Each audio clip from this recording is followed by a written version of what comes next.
Qu'est-ce qu'un mythe? Une fable que l'on se raconte au coin du feu il y a longtemps? Un récit religieux auquel on donne notre créance?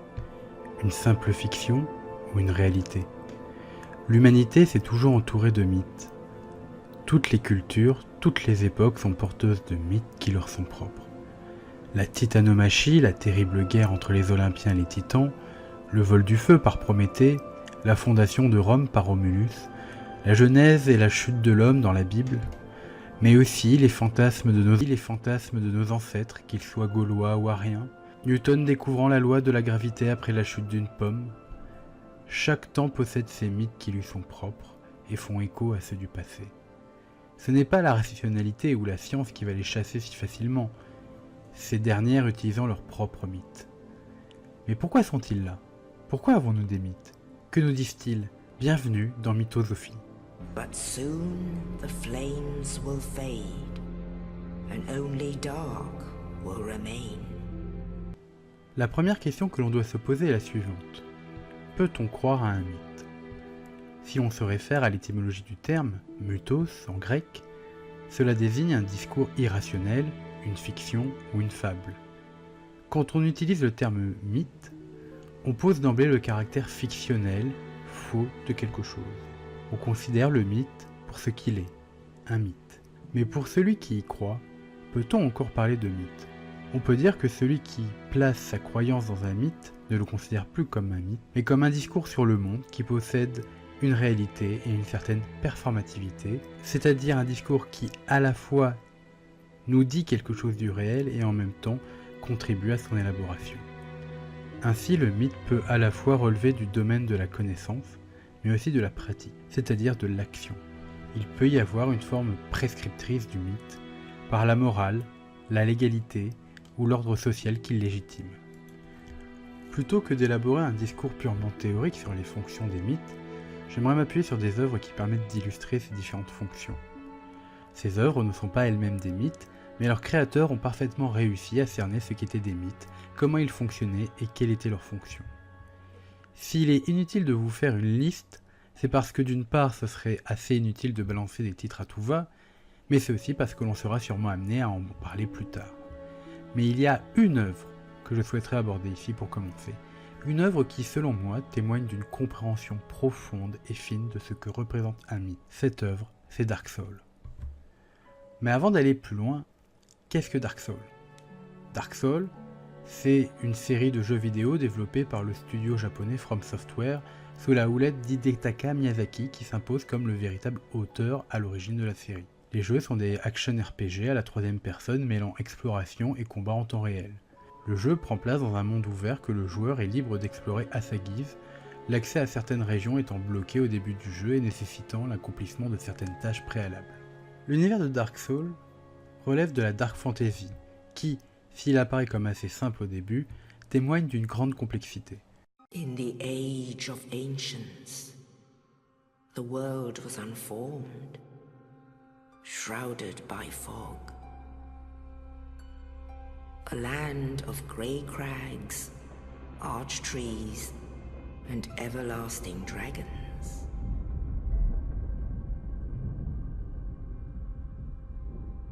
But then there was fire,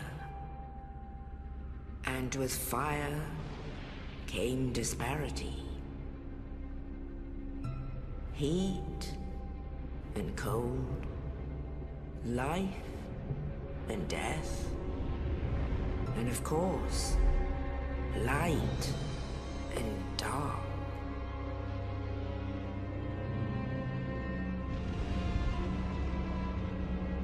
Then from the dark they came and found the souls of lords within the flame.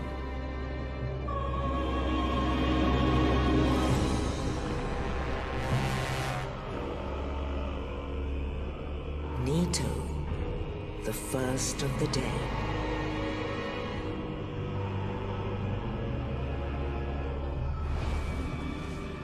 The Witch of Izalith and her daughters of Chaos. Gwyn, the Lord of Sunlight, and his faithful knights. furtive pygmy, so easily forgotten.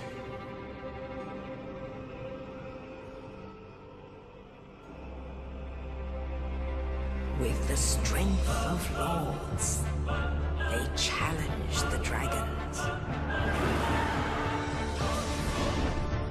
Gwyn's mighty bolts peeled apart their stone scales. The witches weaved great firestorms. Leto unleashed a miasma of death and disease. And Seath the Scaleless betrayed his own, and the dragons were no more.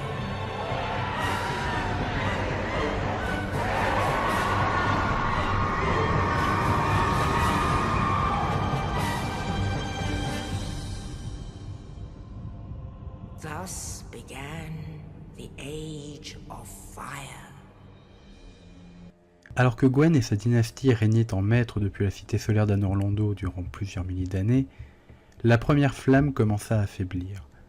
En parallèle, la marque sombre apparut sur les êtres humains, les transformant en morts-vivants, c'est-à-dire en humains ne pouvant mourir.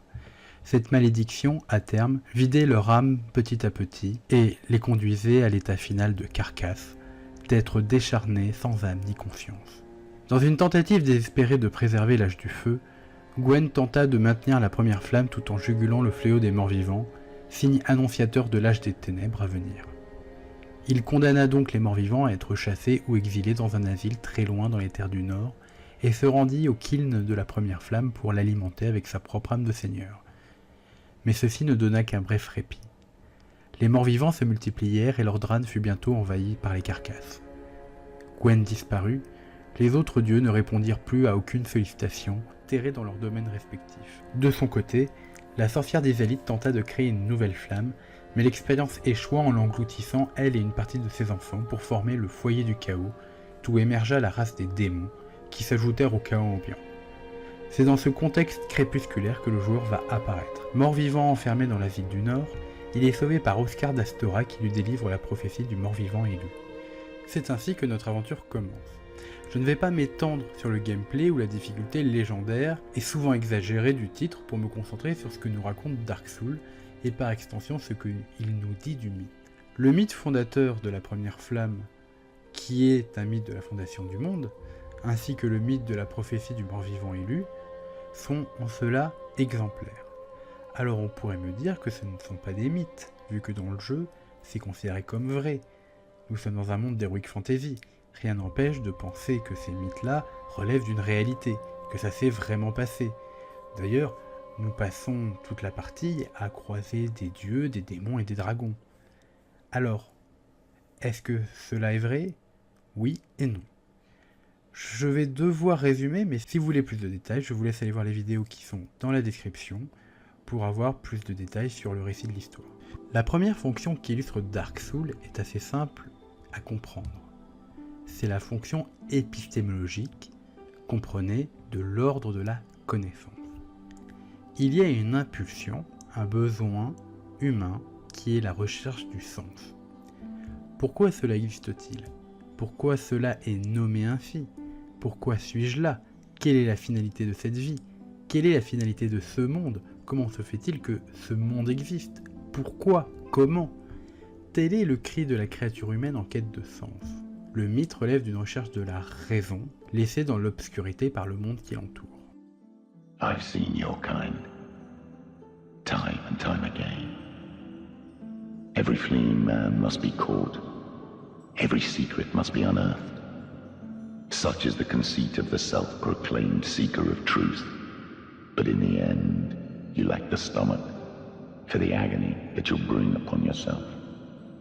Il y a un besoin qui nous pousse à l'investigation jusqu'aux racines même de l'existence. Ainsi, on pourrait aller jusqu'à poser la question « Pourquoi y a-t-il quelque chose plutôt que rien ?» On pourrait alors dire « Mais tout ceci est absurde, l'humain par les limites de ses facultés est face à un monde qui le déborde. » Mais ce désir de comprendre va l'amener à concevoir une vision à la fois explicative et descriptive du monde. Sauf que n'ayant pas toujours les moyens ou les concepts pour établir des explications rationnelles ou d'ordre scientifique, ou du moins en tout cas certaines et démontrables, l'humain va produire des fictions, des mythes, qui vont être considérés comme vrais par l'adhésion d'une communauté et qui vont permettre d'expliquer le monde dans lequel il se trouve. Les mythes naissent d'abord du désir de comprendre le monde, puis ils s'établissent par l'adhésion de la collectivité à ces mêmes mythes. C'est pour cela que l'on peut parler de la fonction épistémologique du mythe. Expliquer et donner du sens au monde qui nous entoure. Le mythe devient alors une grille de lecture qui rend ce qui était auparavant obscur et incompréhensible accessible à l'esprit. Bien que cela ne soit pas vrai, cela permet à l'homme de rendre intelligible à partir de certains concepts le monde qui l'entoure. Ce qui a quelque chose de fondamentalement rassurant. Ce que l'on ne peut comprendre est par essence terrifiant, surtout quand il s'agit de phénomènes courants et potentiellement dangereux comme la maladie ou la météo. On invoque des figures surnaturelles pour pallier notre manque de connaissances. Et surtout, il y a espoir qu'on puisse négocier, ou en tout cas avoir une influence sur ces figures surnaturelles. On peut donc résumer cela par l'idée que le mythe est une grille interprétative entre l'homme ignorant et angoissé et un monde obscur et incompréhensible, donc terrifiant. Or, tout dans Dark Souls est fait pour perdre le joueur dans un monde sombre, oppressant et obscur. Les personnages que l'on rencontre restent souvent avares en informations, voire sont parfois totalement cryptiques. De même, pour les descriptions d'objets à la fois obscurs et pourtant nécessaires à la bonne compréhension de l'histoire, ce n'est pas toujours clair. L'univers de Dark Souls n'est jamais vraiment donné de manière objective. Pour le comprendre, il demande un véritable travail d'interprétation de la part du joueur qui doit comprendre et maîtriser ce monde pour y accomplir sa quête. Or, comprendre et maîtriser ce monde implique une enquête, des recoupements, des interprétations. Durant les 3/4 de l'aventure, c'est bien ce mythe des origines et cette prophétie qui vont nous servir de grille de lecture principale pour comprendre le royaume de Lordran et ses intrigues. Autrement dit, le monde de Dark Souls n'est accessible que par l'interprétation que l'on fait à partir de ces deux mythes fondateurs et des éléments que l'on va récupérer après. Exactement comme l'homme confronté au monde qui n'a que pour seuls outils ses propres mythes. Il serait difficile de penser que tout cela est le fruit du hasard. Dark Souls illustre parfaitement la fonction épistémologique du mythe. En témoigne le fait que plus tard, le jeu va revenir sur sa propre mythologie, nous montrant que ce mythe premier n'est peut-être qu'un mythe et qu'il existe une vérité du monde un peu différente. Jouant sur le vocable traditionnel de l'Heroic Fantasy, on a tôt fait de se ranger du côté des dieux pour préserver l'âge du feu à comprendre l'âge de lumière contre l'âge des ténèbres qui nous paraît instinctivement dangereux et mauvais. De même, les vocables mort-vivant, ténèbres, obscurité semblent pour nous des vocables négatifs. Or, les dieux, eux, semblent plutôt parés de qualificatifs positifs, comme en relation avec la lumière, la protection ou le soin.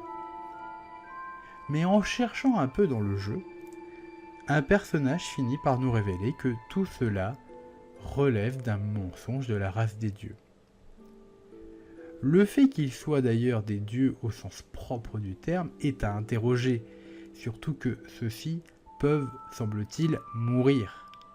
Ils sont simplement naturellement plus puissants et plus grands que les hommes, mais c'est tout. D'ailleurs, la preuve, on en pourfendra d'ailleurs pas moins de 8 dans toute la série.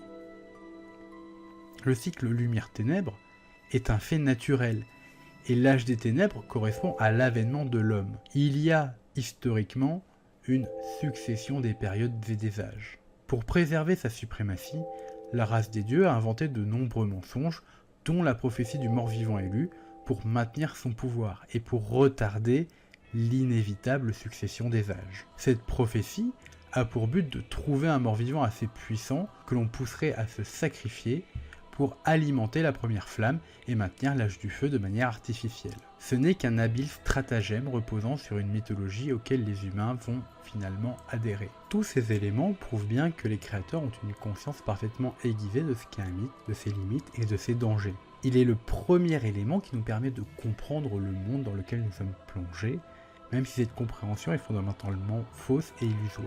Si, par petites touches, du 1 ou 3, nous aurons quelques indices qui vont nous révéler une vérité un peu différente, le coup de grâce sera véritablement porté dans le DLC de Dark Souls 3, The Ringed City. Depuis le début de la série, le pygmée représente le père de l'humanité, un être mystérieux unique qui n'a jamais voulu se plier à la puissance des dieux et qui a ourdi moult machinations pour que ses enfants supplantent les dieux autoproclamés. Il a, dans la saga, toujours représenté une entité obscure et rebelle qui s'élève contre l'ordre établi arbitrairement par Gwen. Son agent, Cass, le serpent primordial, a œuvré dans l'ombre durant de nombreux cycles pour assurer l'avènement définitif de l'âge des ténèbres. Sauf que dans Ringed City, on découvre que non seulement le pygmée n'était pas un être unique, mais une race entière, mais qu'en plus ceux-ci étaient soumis à Gwen qui les avait exilés dans la cité enclavée. Ainsi, le mythe du début, qui servait pourtant de base à toute la série, est profondément remis en cause, ce qui implique de remettre en cause une grande partie de ce que l'on savait concernant l'univers et les motivations de certains personnages. Nous prouvons ainsi que l'introduction n'était rien d'autre qu'une fiction qui, si elle nous a permis de comprendre le monde dans lequel nous évoluons, doit être remise en cause elle aussi. Si la vérité objective du monde est impossible dans un Dark Souls, à l'image de notre monde, sa recherche ne peut que passer par la remise en cause des vérités acquises et des mythes établis. Ce n'est que par la recherche et le doute que l'humanité pourra se libérer de ce monde qui l'emprisonne de tous côtés. Undead warrior, we stand at a crossroads. Only I know the truth about your fate. You must destroy the fading Lord Gwyn, who has coddled fire and resisted nature, and become the fourth Lord, so that you may usher in an age of dark